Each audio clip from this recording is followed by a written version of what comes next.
Hi friends, இன்றைக்கி நம்ம வந்து ரவா புட்டு எப்படி செய்யுதுன்னு பார்க்கலாம். அதுக்கு நமக்கு தேவையான அளவு 1 கப் வந்து ரவா எடுத்துக்கலாம். அதுக்கப்புறம் நமக்கு தேவையான அளவு சுகர் எடுத்துக்கலாம். அப்புறம் துருவின தேங்காய் எடுத்துக்கலாம். இப்போ இது 3யும் வச்சு நம்ம வந்து ரவா புட்டு வந்து செஞ்சிடலாம். எப்படி செய்யலாம்னு பார்க்கலாம் வாங்க. இப்போ வந்து ஹாட் வாட்டரில் இந்த ரவையை வந்து லைட்டாக உதுத்துக்கலாம். சுடு தண்ணியில் உதுத்தா நமக்கு இப்படி வரும்.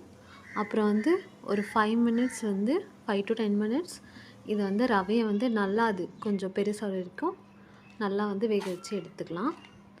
அதுக்கப்புறம் நம்ம துருவின தேங்காய் ஆட் பண்ணிக்கலாம். அதுக்கப்புறம் வந்து நம்ம சுகர் நமக்கு தேவையான அளவுக்கு வந்து சுகர் வந்து எடுத்துக்கலாம். அதிகமாக ஆட் பண்ணால் ரொம்ப இனிப்பாக இருக்கும். அதனால் தேவையான அளவு லைட்டாக எடுத்துக்கலாம். எடுத்துகிட்டு நல்லா மிக்ஸ் பண்ணால் அந்த சுகர் மெல்ட் ஆகி அந்த ரவாவில் வந்து அது ஊறிடும். ஸோ நம்ம சுகர் கம்மியாக போட்டாலே அது நல்லா டேஸ்ட் கொடுக்கும். இப்போ அந்த ஹீட்லேயே நல்லா அது மெல்ட் ஆகிட்ருக்கும். இங்கே பாருங்கள் எப்படி இருக்குன்னு. இது வந்து மார்னிங் பிரேக்ஃபாஸ்ட்டாகவும் எடுத்துக்கலாம், ஈவினிங் ஸ்நாக்ஸாகவும் எடுத்துக்கலாம். இது ஒரு ட்ரெடிஷ்னல் ஹெல்தி ரெசிபி.